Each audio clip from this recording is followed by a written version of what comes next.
Merci Seigneur pour ta présence. Merci Seigneur pour les choix que tu as faits, Seigneur. Merci Seigneur notre Dieu pour les dons, Seigneur, que tu nous accordes. Merci Seigneur Dieu parce que jusqu'ici, Seigneur Dieu, tu es notre force. Jusqu'ici, Seigneur, tu nous aides. Merci pour ta présence enseignée au Père. Nous t'élèvons, Jésus-Christ, assis sur les trônes. Laisse que l'honneur et la gloire te reviennent au Père éternel en ce moment, Seigneur, et pour l'éternité. Dieu notre Père et notre Roi, nous recommandons, Seigneur Dieu, nos cœurs devant toi. Oui, Seigneur Dieu, donne-nous, Seigneur, la capacité de recevoir ta parole ce soir. Il n'y a que toi, cher Saint-Esprit, qui est capable de parler à nos cœurs. Oui, Seigneur notre Dieu, je suis incapable, mon Dieu, mon Roi, de me tenir devant ton peuple. Oui, Seigneur, si toi tu n'es pas, Seigneur, dans l'affaire. Viens, Seigneur, je t'en supplie. Viens, Seigneur, je t'en supplie, Père. Viens, Seigneur, nous parler. Nous avons besoin, Seigneur, de ton parler ce soir au Père éternel. Oui, Seigneur Dieu, c'est toi qui fais des choses nouvelles. Merci, Seigneur, pour ta présence, Yahweh. Merci de ton soutien, Seigneur. Merci de ta présence, alléluia. Que ton nom soit loué, Jésus. Oui, Seigneur notre Dieu, assiste-nous du début à la fin, car nous avons ainsi prié au nom de Jésus et nous t'acclamons. Alléluia. Acclamons un peu fortement le Seigneur qui nous a fait du bien ce soir. Alléluia. Alléluia. Shalom bien-aimés. Vraiment ce soir, nous sommes dans la joie d'être au-devant de vous parce que ce n'est pas une habitude. Et nous voyons vraiment la grâce de Dieu qui veut que nous soyons là. C'est pour cela que nous prions beaucoup Dieu de ce qu'il a fait et de ce qu'il soutient ses serviteurs qui dirigent l'Église et qui nous accordent aussi la parole pour parler de la part du Seigneur. Nous sommes tellement reconnaissants.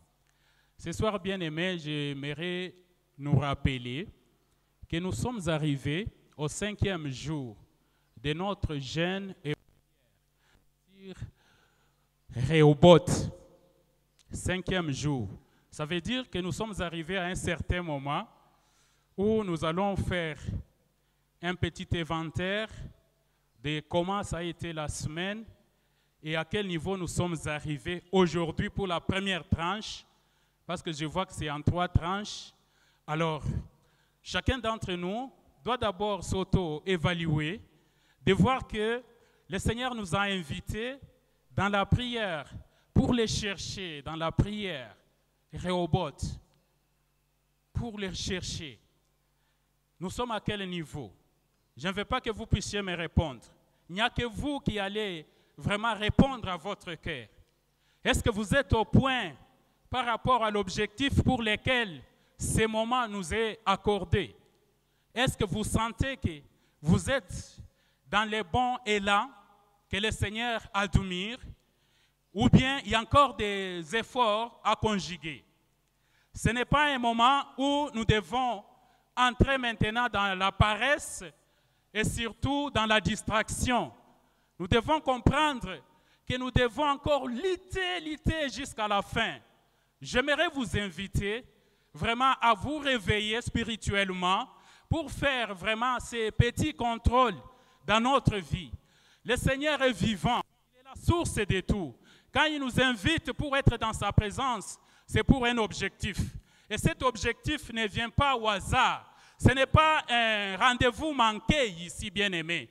Nous devons nous auto-évaluer pour sentir quelle est la teneur de la présence de Dieu dans ma vie ce soir. Rehoboth signifie l'élargissement de l'espace. Le Seigneur agrandit de l'espace dans notre façon de raisonner, dans notre façon de les servir, dans notre façon de vivre, dans notre façon de gérer des finances, dans notre façon de toutes les bonnes choses. Rehoboth, le Seigneur nous amène encore au-delà de ce que le monde pouvait penser. Nous devons maintenant se poser la question que ce soir nous sommes à quel niveau? Ça ne sert à rien, bien-aimé, de courir sans objectif. Le Seigneur nous appelle pour courir pour un objectif. Maintenant, pour cette première tranche, comment vous vous sentez là-bas? Vous sentez que Rehoboth est en train de venir dans votre vie ou bien c'est encore à chercher?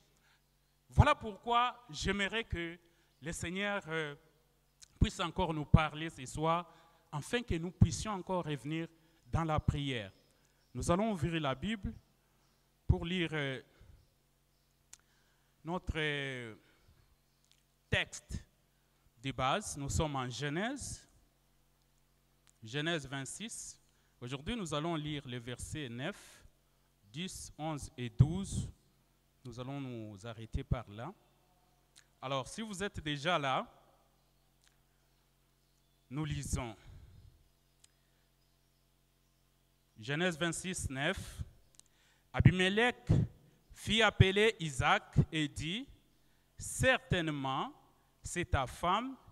Comment as-tu pu dire, c'est ma sœur? » Isaac lui répondit, « Je parlais ainsi de peur de mourir à cause d'elle. » Et Abimelech dit, « Qu'est-ce que tu nous as fait?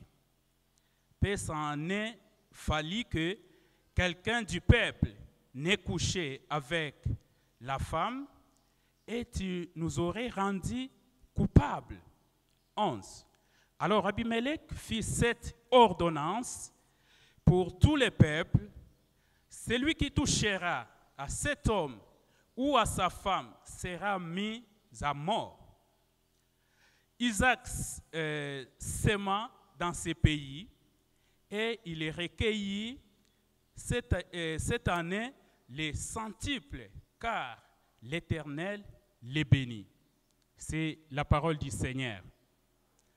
Nous pouvons lire encore 22. Nous sommes toujours sur le chapitre 26. Le verset 22, il dit ceci. Il se transporta de là et creusant un autre puits pour lequel on ne cherchera pas querelle. Et il l'appela Rehoboth, car, dit-il, l'Éternel nous a maintenant mis au large et nous prospérerons dans les pays. Est-ce que nous pouvons acclamer la parole du Seigneur?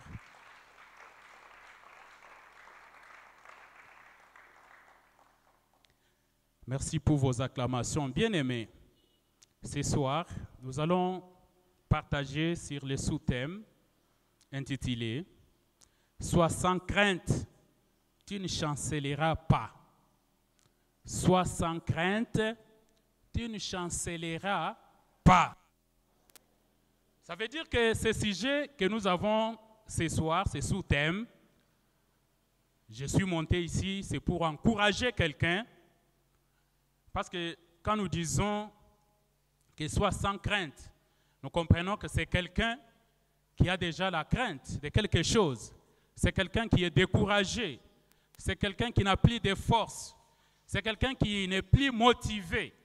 Et c'est celui-là que nous voulons encore encourager ce soir, que sois sans crainte, tu ne chancelleras pas. Shalom, shalom. Est-ce que vous pouvez répéter cela? Je vous écoute. Alléluia. Nous pouvons applaudir le Seigneur.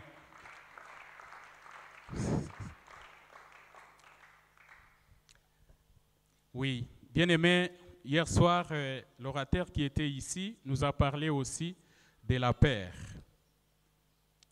Parce que quand on parle de sans crainte, nous devons comprendre que la crainte ici est aussi synonyme de la peur, d'inquiétude ou de doute. Ce sont des mots qui marchent dans le même sens.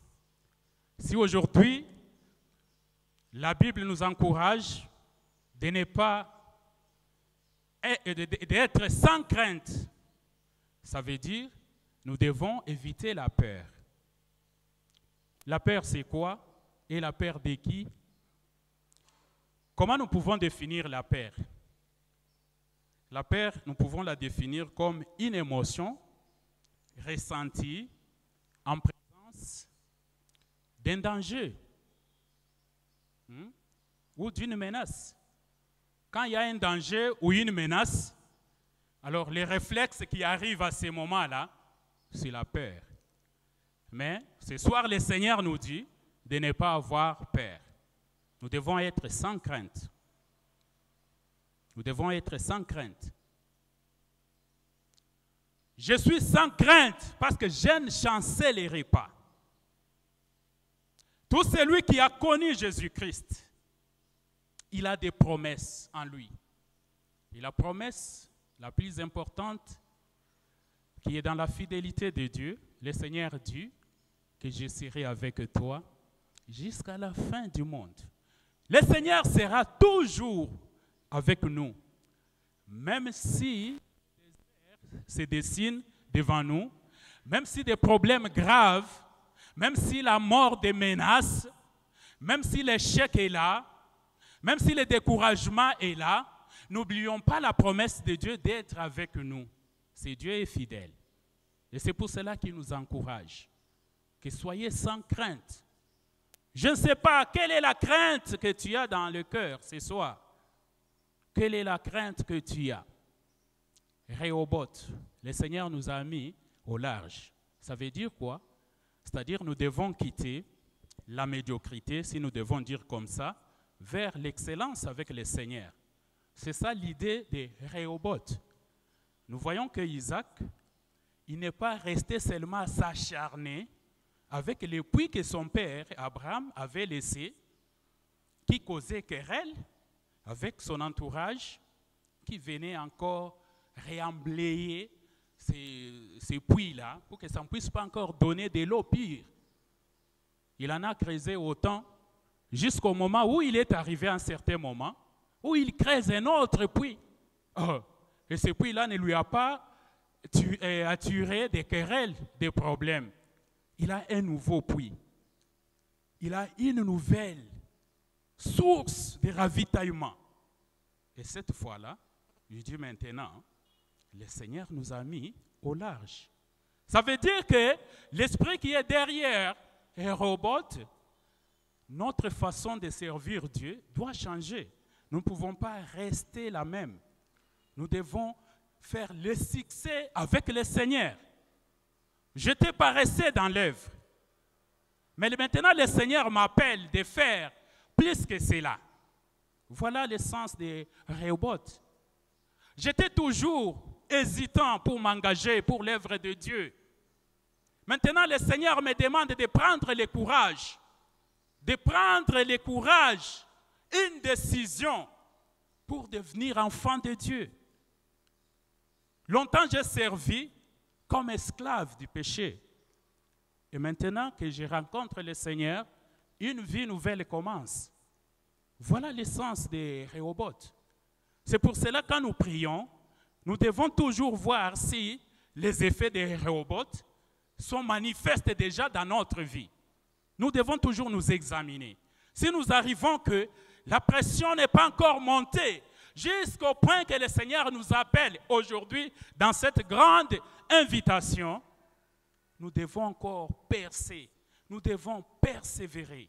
Nous n'avons pas raison de somnoler. Nous n'avons pas raison de nous fatiguer. Shalom, shalom. C'est ça l'essence de Rehoboth. Quand Isaac a trouvé ce puits, la Bible nous montre qu'il est devenu maintenant prospère. Il est devenu maintenant vraiment béni de la part de Dieu. C'est ça l'essentiel que le Seigneur nous appelle, bien-aimés. Nous devons quitter la peur. Parce que la peur, son origine n'est pas du Seigneur Jésus. L'origine de la peur vient de l'ennemi appelé Satan. C'est Satan qui nous donne la peur comme arme pour nous décourager de nous engager dans l'œuvre de Dieu. Malgré les promesses de Dieu sur nous, nous avons peur d'avancer avec le Seigneur. Nous avons peur. C'est-à-dire nous sommes encore au service du diable. Le Seigneur nous demande de ne plus craindre, de ne plus avoir peur. Nous devons avancer avec le Seigneur. Et comme ça, on ne chancellera pas. C'est ce que le Seigneur nous demande, bien-aimés. Nous devions aussi comprendre quelque chose. Que quand nous parlons de la crainte de l'Éternel, cela, ça change. Ça devient autre chose.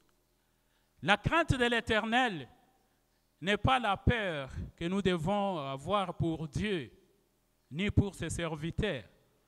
La crainte de l'Éternel, c'est-à-dire c'est un sentiment à nous, hein? Un sentiment de respect à Dieu et d'obéissance, qu'il est le Maître suprême. C'est ça, la crainte de l'Éternel. Nous devons avoir la crainte de l'Éternel, c'est-à-dire nous devons avoir à tout moment un sentiment de respect à ce Maître suprême, qui est au-dessus de toutes choses. Et nous devons l'obéir. C'est ce que le Seigneur veut. C'est ce que le Seigneur attend de nous, l'obéissance. Bien aimé, si nous devons revenir sur les textes que nous venons de lire, on nous a parlé d'Abimelech. Alors, Abimelech ici, nous devons comprendre que ce titre d'Abimelech, c'était un titre qu'on donnait à tous les rois, hein, de la Philistie. Tous les rois là, c'est comme en Égypte, tous les rois qui viennent là-bas, ils deviennent qui? Pharaon. C'est comme ça aussi qu'on a donné ce titre à Abimelech. C'était lui le roi de la Phénicie qui était là. Vous comprenez que c'est celui ici qui commença des problèmes avec Isaac. Isaac qui a des promesses avec Dieu. Isaac qui vient d'une famille bénie de Dieu. Qu'est-ce qu'il y a eu? Nous comprenons ici que Rebecca était la femme d'Isaac. Ça, c'est la vérité. C'était la femme d'Isaac. Alors, la femme d'Isaac ici, c'était une bénédiction pour Isaac. N'est-ce pas ça? C'était une bénédiction de Dieu pour Isaac d'avoir trouvé vraiment la femme. Ce n'est pas moi qui l'ai dit. Si vous lisez Proverbe 18, le verset 22, qu'est-ce que la Bible nous dit? La Bible nous dit que c'est lui qui trouve une femme, trouve le bonheur. Et c'est une grâce qu'il obtient de l'Éternel. C'est pour cela, Isaac n'avait plus besoin de douter, de dire non, que Rebecca n'était pas sa femme. Parce que lui, c'était quelqu'un qui possédait d'abord des promesses de Dieu sur lui, et puis qu'il a trouvé aussi une femme à l'aide du Seigneur. Alors il ne pouvait que dire la vérité. Il ne pouvait pas faillir, il ne pouvait pas avoir peur. Le diable lui donne la peur pour mentir que non, Rebecca n'est pas ma femme. Elle n'est pas ma femme. La peur. C'est pour cela, ce soir, le Seigneur nous demande de refuser, de quitter la peur. De quitter la peur. Nous devons quitter la peur. Bien sûr, Rebecca était sa femme. Il ne pouvait que dire. Il ne pouvait que dire, confirmer que ça vraiment, c'est ma femme. Nous devons comprendre que quand il y a une bénédiction qui arrive dans notre vie, le Seigneur s'occupe du reste. Shalom, shalom. Est-ce que nous sommes ensemble? Est-ce que nous sommes ensemble? Vous paraissez trop fatigués aujourd'hui. Quand nous avons reçu un don de Dieu, c'est une grâce de Dieu. Ce n'est pas parce que nous avons été plus meilleurs que les autres que le Seigneur nous donne. Et c'est comme ça que lui a trouvé quand même une bénédiction. Et quand il a eu aussi une femme. Bien-aimé, dans ce verset que nous venons de lire, moi je comprends ici que nous avons des leçons que nous devons tirer sur ce verset que nous venons de lire. La première leçon que je comprends ici, c'est que quand Dieu nous élève, nous devons comprendre qu'il va toujours pourvoir. Vous ne m'avez pas compris. Vous avez compris? Si vous avez compris, acclamez le Seigneur. Alléluia. Quand Dieu élève ou quand Dieu donne quelque chose, Il pourvoit toujours. C'est pour cela, quand vous êtes élevé en société, vous devenez je ne sais pas qui dans la société, ne cherchez pas des magiciens, ne rentrez pas en Égypte. Il faut continuer avec Dieu. Il faut continuer avec Dieu. Ne cherchez pas des sorciers pour maintenir les sièges que tu as eus. Ça ne vient pas des sorciers, ça ne vient pas du diable. Ça vient de la bénédiction de Dieu. Quand Dieu vous élève, bien-aimé, je ne sais pas dans quel domaine, où vous devenez maintenant, vous voyez Rehoboth, c'est confirmé dans votre vie, ne cherchez pas à quitter Dieu. Restez dans la présence de Dieu parce que c'est lui qui vous élève. Il prendra soin de toi et de toutes les conséquences. Je pense qu'un orateur qui a prêché ici avant moi, il nous a parlé que quand le Seigneur a frayé un passage sec au milieu de la mer pour son peuple, pour eux, c'était un passage de gloire. Mais pour les ennemis, c'était un tombeau, c'est ce qu'on nous a dit. Shalom, shalom. C'était un tombeau pour les ennemis du peuple de Dieu. C'est pour cela, n'ayons pas vraiment la peur quand le Seigneur nous fait du bien. Le Seigneur te bénit. Tu as un voyage pour aller aux États-Unis d'Amérique.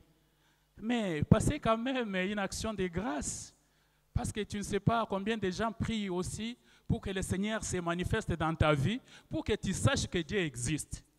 Et toi, tu as déjà les billets qu'on t'a envoyés, tu caches, tu as peur des sorciers, tu as peur des gens de l'église et les gens même de ton entourage pour qu'ils ne connaissent pas, sinon l'Amérique va me manquer. Non, bien-aimé, nous devons dire « Oh, les bienfaits de Dieu ». Sachez bien que s'il y a des gens qui seront mécontents de ce que Dieu a fait, ce n'est plus mon problème. Ce n'est plus mon problème. Le problème, c'est celui-là qui m'a acheté les billets pour aller là où je ne pensais. Shalom, shalom. Ne vous créez pas des problèmes tout autour là. Hein, vous ne voyez pas que je suis là? Non, non, vous l'êtes déjà. Même si nous, on ne dit rien, vous l'êtes déjà. Je suis arrivé, excusez-moi, j'ouvre une parenthèse pour aider ceux qui dorment maintenant. Je suis arrivé quelque part où je pouvais faire un travail dans un nouveau territoire qui ne m'appartient pas. Il fallait passer chez les chefs de la place pour payer les civilités. Mais j'arrive là-bas, on me présente bien sûr, pas le service qui m'a accueilli. On me présente chez les chefs. Dans moins de 3 minutes, les chefs m'attaquent.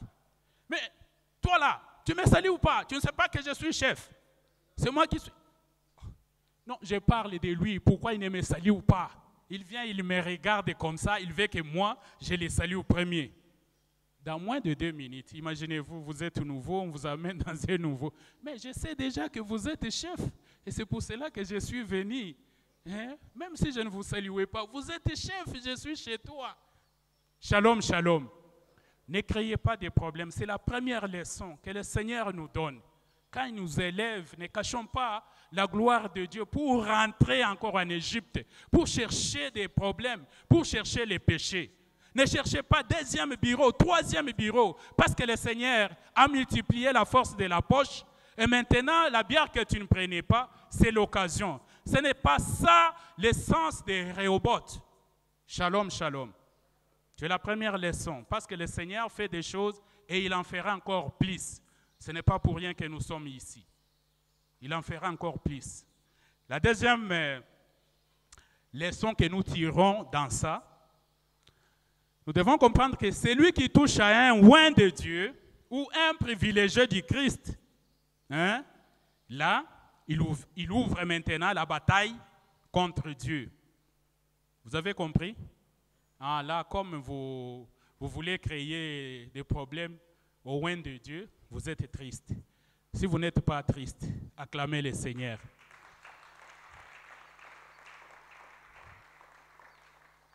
Bien-aimés, nous devons dire ça à l'Église. Quand nous sommes dans l'Église, hein, le Seigneur nous connaît.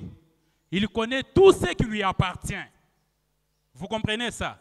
C'est un élément qu'il faut souligner. Nous ne sommes pas enseignés par hasard. Non, c'est avec précision que le Seigneur nous a appelés, toi et moi. Et maintenant, Le Seigneur qui nous a amenés dans sa présence, il connaît. C'est pour cela que nous devons savoir que quand vous cherchez des problèmes à Isaac, ce n'est pas Isaac que vous cherchez des problèmes. C'est déjà la bagarre que vous ouvrez par rapport à celui qui a investi, Isaac. Tous les loin de Dieu, tout celui dans qui Dieu a mis ses intérêts, nous devons faire attention. Hein? Les ambassadeurs du Christ dans ce monde, nous devons faire attention avec ces gens-là. N'oublions pas ce qui s'est passé dans l'ancien temps avec le buveur d'alcool. Nous connaissons encore son nom. Il s'appelle comment? Il s'appelle Noé. Que le Seigneur vous bénisse. Shalom, shalom. Shalom, Église de Dieu. Les intérêts de Dieu étaient là-bas. Malgré ce qu'il fait, ce problème-là, nous devons faire attention. C'est ce qu'on voit ici. Vous comprenez que Isaac, il fait des péchés, il lui manque, ce n'est pas ma femme. Mais maintenant, le roi, il prend maintenant la défense pour dire que tout celui qui touchera à cet homme ou à sa femme, qui couchera avec sa femme, qu'est-ce qu'il va faire? Il va mourir. Shalom, shalom. Le Seigneur est au contrôle. Il va susciter quelqu'un pour parler pour Isaac. Faisons attention. Dans l'église de Dieu, nous devons respecter les appelés de Dieu. Nous devons respecter les appelés de Dieu. C'est la parole du Seigneur. Bien-aimés, dans cette idée-là, parce que nous voulons prier, j'aimerais que nous puissions réfléchir de ce qui est arrivé. Souvent, quand on s'attaque aux privilégiés de Dieu. Les privilégiés de Dieu, ce n'est pas seulement celui qui a un titre des révérends pasteurs ou je ne sais pas, des prophètes ou des bishops ou qui je ne sais pas. La première des choses qui vient, le Seigneur nous appelle et nous devenons des chrétiens. C'est pour cela dans l'église de Dieu, quand on est chrétien, on est déjà enrôlé par Christ. On n'est plus ordinaire. On devient une autre personne. Pourquoi? Parce que Christ est en toi. Maintenant, le Seigneur te donne des fonctions, tu deviens diacre, tu deviens tout ce que vous connaissez, ce que dit la Bible. Vous devenez encore beaucoup blindés dans la présence de Dieu. Ce sont ces gens-là, nous devons faire attention. Celui qui est, Christ est monté sur la croix, ni là, comme on nous enseigne ici. Christ a été humilié jusqu'au dernier échelon pour monter à cause de toi et moi. Et qu'aujourd'hui, tu es lavé par le sang de Jésus-Christ, tu deviens chrétien. Aux yeux des hommes, tu n'as pas de prix. Mais aux yeux de celui qui a souffert pour que l'Église soit là, pour que tu sois enfant de Dieu, sachez bien que tu es quelqu'un de grande valeur. C'est pour cela que tu es un héros qui s'ignore. Et c'est pour cela que vous êtes toujours prêts à rentrer en Égypte. Shalom, shalom. Shalom chrétien. Nous devons faire attention à ce niveau-là. Quand vous allez lire Esther, les chapitres 2, chapitre 3, chapitre 4, les chapitres 5, vous allez trouver une histoire que vous connaissez. Il y avait un certain monsieur, ce monsieur-là, on l'appelait Mardoché, c'est son nom. C'est Mardoché-là, bien-aimé. D'abord, il était juif. Nous connaissons les juifs par rapport à Dieu. Les juifs, ça, ce n'est pas à négliger. Tous les peuples que Dieu a créés ici, Dieu s'est choisi d'abord parmi les humains, un peuple, Israël, les juifs là. Il est choisi, les créateurs de toutes choses. Il faut savoir que si on est maintenant élu par Dieu, ça nous devons comprendre que nous devons faire attention. Mais ce monsieur-là, il n'avait pas seulement ce titre-là d'être juif. Mais quand il travaillait à la barrière du cour du roi, il avait fait aussi un travail bien. Quand il y avait un complot monté contre le roi, ce monsieur-là, qui était abandonné dans la société, avait donné un bon rapport à son chef pour dire que non, faites attention. Et dans les annales du roi, il avait marqué les noms de Mardochée. Shalom, shalom. Il avait marqué dans son livre des souvenances que ce monsieur-là, il est comme ça. Maintenant, une guerre est tombée pour exterminer les Juifs qui étaient dans cette portion de la terre, pour qu'on puisse les faire du mal. Mais, comprenez l'histoire que nous connaissons très bien. Toujours le même type là. Troisième chose, il y avait aussi un Aman qui était le représentant de tout ce qui pouvait garder la cour du chef. Ce monsieur-là, quand il passe, il voulait que les hommes puissent s'agenouiller devant lui et se prosterner.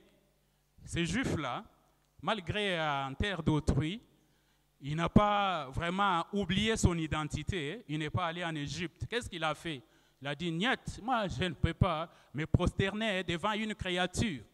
Moi, en tant que juif, je vais me prosterner, c'est seulement devant le créateur de toutes choses. Et cela, ça a été une haine dans le cœur de ces chefs-là qui pouvaient garder la cour du chef. Qu'est-ce qui est arrivé? Il y a eu un complot pour tuer Mardochée. Pas seulement lui, aussi tous les Juifs, c'est-à-dire tous les gens de bien, tous les élus de Dieu. Nous devons les exterminer. La guerre froide, terrible, impossible. Le monsieur est allé pour informer à sa sœur qu'il avait eu aussi un privilège. La reine Esther, qui était aussi à côté du chef, sa femme, pour dire voilà, c'est ça le problème que nous avons. Dans quelques temps, on va nous exterminer, nous juifs ici. La suite, vous connaissez. Mais qu'est-ce qui est arrivé, bien-aimés?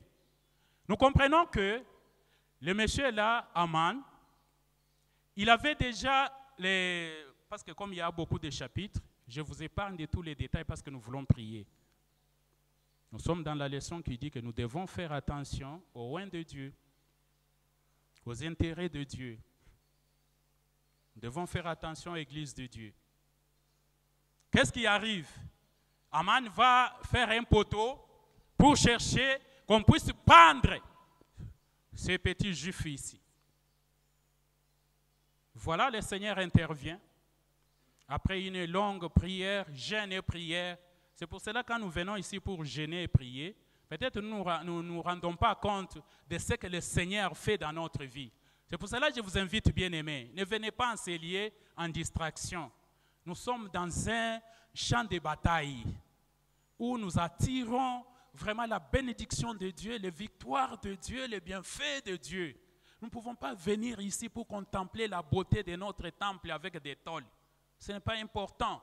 Quand nous venons ici, le motif qui nous amène ici, ou qui doit vraiment nous occuper, c'est vraiment de chercher le vis-à-vis avec le Seigneur pour retrouver Rehoboth. Shalom, shalom. C'est ça le motif principal. Le monsieur là, qu'est-ce qui arrive? Aman pensait peut-être que demain, ces juifs-là qui avaient refusé de s'agenouiller devant moi, tout le monde est là, les gens de basse classe s'inclinent, mais lui se montre. Demain, vous verrez ce qu'on va les faire. Alors, la nuit, ils ont porté des sacs, des cendres pour invoquer la main de Dieu. Parce que c'est quelqu'un qui a aussi des promesses de Dieu. Le Seigneur se souvient de lui. Qu'est-ce qui arrive le matin? Ce n'est plus ce bonhomme Mardochée qui monte sur le poteau pour être pendu. Au contraire, c'est l'initiateur du poteau qu'on va pendre ces jours-là. C'est un devoir que je vous donne à la maison. Lisez Esther, vous allez comprendre l'histoire. C'est pour vous dire que quand nous sommes dans l'église, évitons la guerre, évitons des discriminations, évitons des micro-groupes, des critiques, des guerres froides, des guerres internes, des choses bizarres qui déshonorent celui qui est monté ni sur la croix. L'église n'est pas un lieu d'affrontement. L'église, c'est un lieu où repose la vérité de Dieu, la colonne de la vérité. L'église n'est pas un lieu où nous cherchons la gloire, où nous cherchons des connaissances, comme notre papa dit, je ne suis pas venu chercher des amis ici. Il est dit en vérité, parce que des fois, quand on devient ami du pasteur, tu deviens maintenant intouchable. Hein? Shalom, shalom. Hein? Toi là, quand tu deviens ami du gouverneur. Mais quand on dit qu'il y a couvre-feu, mais toi, à 1h du matin, tu prends ta bière. Est-ce que tu sais qu'on va m'amener chez le gouverneur? Le gouverneur va dire, c'est mon masque. C'est fini, ça passe. Shalom, shalom. L'église n'est pas ça. Vous comprenez? L'église, c'est un lieu que le Seigneur a donné pour la délivrance, pour que ceux qui étaient captifs soient délivrés de leur vie mauvaise, qui deviennent vraiment les candidats du royaume, qui puissent travailler, pas avec négligence, mais avec zèle pour l'œuvre pour laquelle le Seigneur les a appelés. C'est ça l'objectif, c'est pour que l'œuvre de Dieu puisse aller de l'avant. Voilà l'objectif pour lequel le Seigneur appellera chacun d'entre nous pour lui demander des comptes. Qu'est-ce que tu fais dans l'église de Dieu, bien-aimé? Qu'est-ce que tu fais dans l'église de Dieu? Tu n'es pas encore engagé parce que tu as peur. Nous devons bannir la peur. Nous devons nous engager pour l'œuvre de Dieu. Rehoboth. Nous devons nous engager. Vraiment la volonté de Dieu par rapport à ces moments, c'est pour qu'après la traversée de ces moments, que l'Église puisse porter maintenant vraiment un bon revêtement. Que l'Église puisse être encore réagénie, qu'elle devienne encore une Église sans rides. Je vous informe et je vous rappelle aussi au même moment que le Seigneur à ces moments, il est assis sur le trône où il est en train d'intercéder pour nous, pour que nous ne puissions pas faillir la mission pour laquelle le Fils de Dieu est monté sur la croix. Nous devons comprendre que si nous ne connaissons pas pourquoi le Seigneur nous appelle dans l'Église, ce malheureux bien-aimé, nous devons savoir que nous avons de l'importance devant Dieu comme il nous a sauvés, il nous a appelés. Nous devons les servir avec crainte et tremblement. Nous avons déjà parlé que la crainte, ce n'est pas la peur. Avec respect et obéissance à Dieu. C'est pour cela que le Seigneur nous appelle bien-aimés. Pas pour autre chose. Les autres choses viennent de l'ennemi. L'ennemi a quitté. Il a quitté maintenant, je ne sais pas, nos familles et partout là. Maintenant, il opère dans l'église pour chercher à tenter, même si pour qui Jésus-Christ a versé son sang, pour qu'il puisse vraiment manquer ses jours. C'est pour cela, ce soir, j'aimerais te dire que ne crains pas, tu ne chancelleras pas si tu es dans le Seigneur. Oh, Église de Dieu, soyez sans crainte, tu ne chancelleras pas. Le Seigneur est avec toi. Soyez sans crainte. Soyez sans crainte. Les promesses de Dieu sont sur toi. Bien-aimé, chanceler, on nous a parlé ici que ne crains pas, tu ne chancelleras pas. Quand nous avons consulté le dictionnaire, chanceler signifie être paix ferme sur ses pieds. Quand on est stable, c'est-à-dire on chancelle.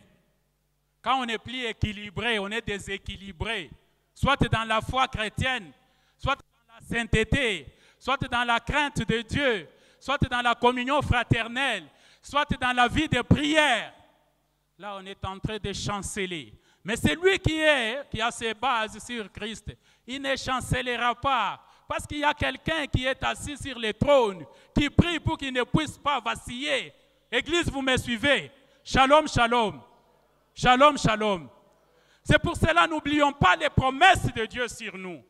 N'oublions pas les promesses de Dieu sur l'Église.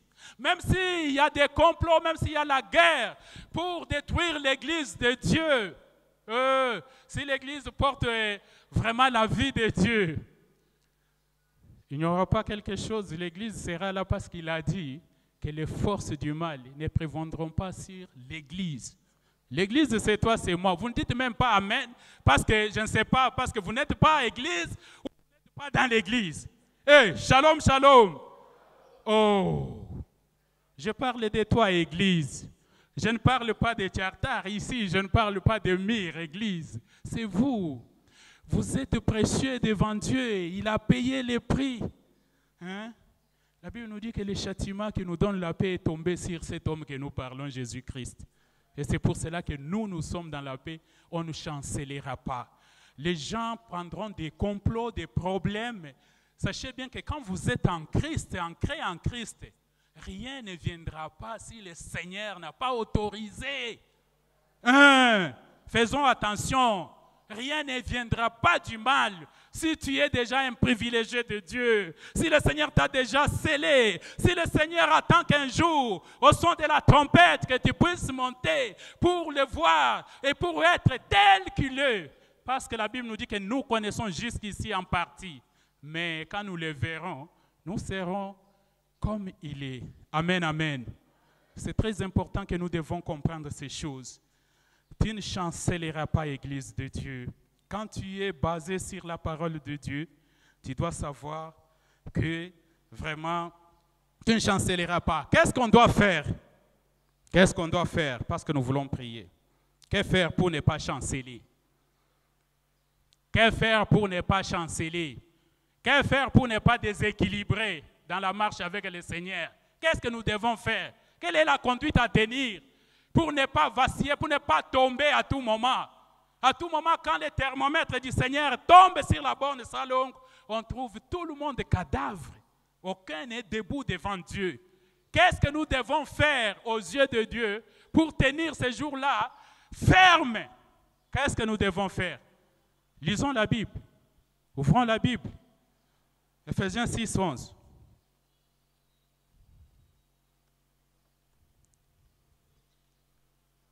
Vous avez trouvé? Ephésiens 6, 11. Je suis déjà là, nous lisons au nom de Jésus. La première des choses que nous devons faire, bien-aimés, la Bible nous dit ceci. Revêtez-vous de toutes les armes de Dieu, afin de pouvoir tenir ferme contre les ruses du diable. Shalom, shalom. C'est la première démarche. Nous devons revêtir les armes de celui qui nous a appelés. Quand il nous a appelés, il nous a aussi équipés. Il ne nous a pas appelés au hasard. Il nous a donné des moyens de défense, de protection. Quelqu'un, quand il construit bien sa maison, nous avons notre maison, les architectes, ils sont avec nous ici. Ils ont fait des calculs jour et nuit pour savoir à quelle hauteur il faut vraiment que ces temples puissent résister contre toutes les intempéries. Oh, le Seigneur ne nous a pas bâtis pour rien. Nous devons comprendre cela. Nous devons porter les armures que Dieu nous donne. Ces armures-là, le temps nous fait défaut que nous ne pouvons pas trop citer des choses ou entrer en détail parce que nous voulons prier. Aujourd'hui, c'est pour la prière. C'est la vérité. Nous devons partir, marcher dans la vérité. La vérité, c'est qui? Jésus-Christ. Nous devons être ancrés en Jésus-Christ. C'est la justice, c'est l'évangile de paix. L'évangile de paix, c'est la foi, hein? C'est la parole de Dieu. Ce sont des armes que Dieu nous donne. Quand nous sommes attaqués par le diable, qu'est-ce que la Bible dit par rapport à ce que je trouve comme attaque? Là, nous allons rester fermes. Mais si le problème nous attaque, on ne consulte pas l'évangile, la parole de Dieu, en ce moment-là, on tombe. Mais le Seigneur veut que cette église ne puisse pas tomber. L'église, c'est toi. Quand je parle de l'église, vous me regardez timidement. L'église, c'est toi. Le Seigneur ne veut pas que tu tombes. Tu as un grand prix devant celui qui t'a lavé. Tu étais dans la boue. Tu puais vraiment l'odeur du péché et de la mort. Le Seigneur, d'une manière délibérée de lui-même, il t'a choisi. Il t'a lavé. Il t'a oint. Il t'a équipé. Il t'a donné du valeur. Le Seigneur. Nous devons comprendre ça, bien-aimés. Nous devons porter vraiment l'armure. La deuxième des choses qu'il faut faire, faute de temps parce que nous voulons prier, nous devons résister au diable. C'est la deuxième démarche si nous voulons rester vraiment stable dans la foi. Nous devons résister, dire non à toute sollicitation du diable. Ne soyons pas des gens facilement corruptibles. Je suis allé dans un lieu de la République ici où j'ai trouvé un peuple autochtone là-bas, les Pygmées. J'ai vécu avec eux pendant un temps. En étudiant les caractères, je trouve que c'est un peuple facilement influençable. Si aujourd'hui on dit que ce monsieur-là, nous ne voulons plus le voir, hein, il faut l'éliminer. On donne des mesurettes d'alcool.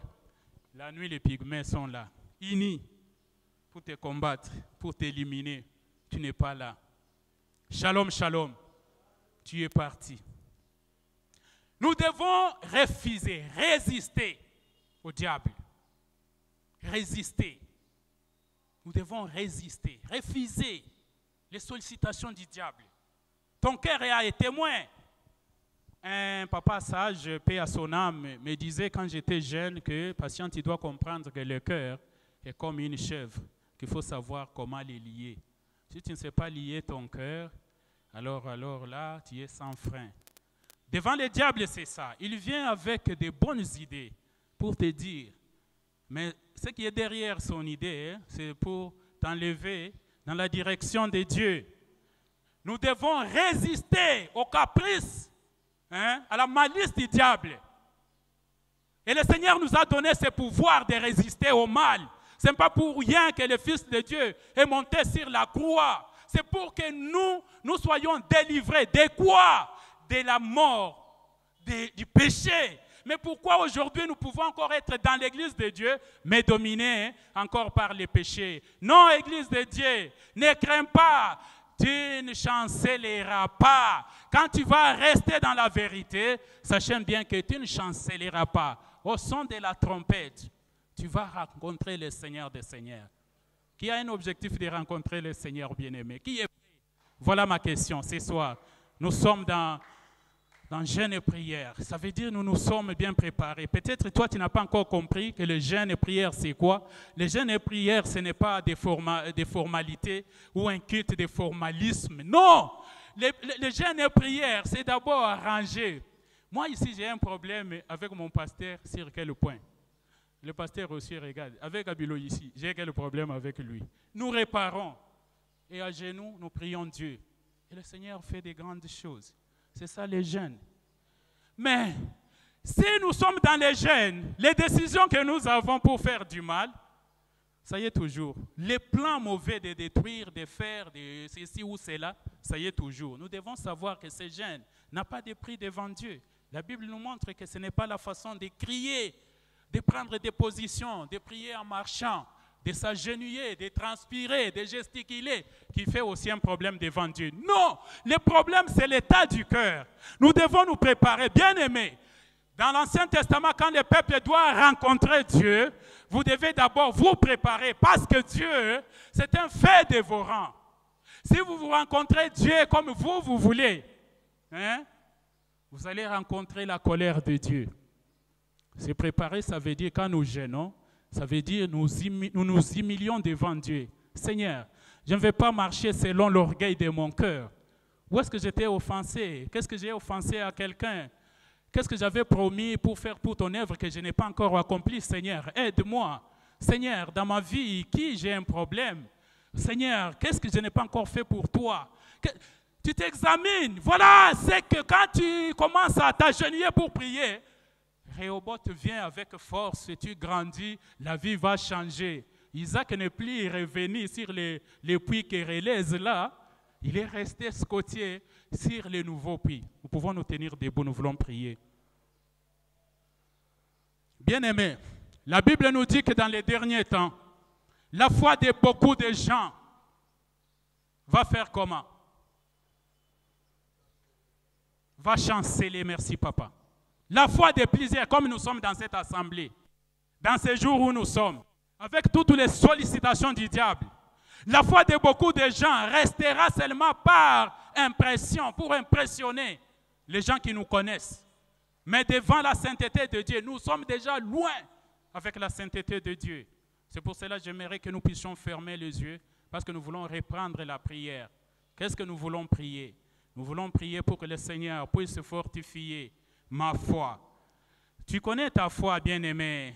Tu connais ta foi. Ce n'est pas aussi un léger sujet maintenant. Dis-moi si tu ne comprends pas pourquoi tu es venu ici, dans cette église. Peut-être tu es venu accompagner ou chercher du boulot, ou chercher d'amitié, ou chercher autre chose. Mais si tu sais que tu es venu ici parce que le Seigneur t'a appelé pour que tu sois ici pour lui, j'aimerais qu'en ces moments, que tu puisses d'abord prier pour ta foi. Bien-aimé, nous sommes pendant les moments où la tentation a augmenté de dimensions. Même quand tu es seul dans ta maison, tu es toujours tenté à faire des choses mauvaises qui te remettent en Égypte. C'est pour cela que chacun d'entre nous doit fermer les yeux, prier pour sa foi. Tu vas prier, Seigneur, fortifie ma foi, Seigneur, pour qu'au son de la trompette, que je puisse écouter ta voix, Seigneur. Que je ne puisse pas rester, que je ne puisse pas rester. Alléluia.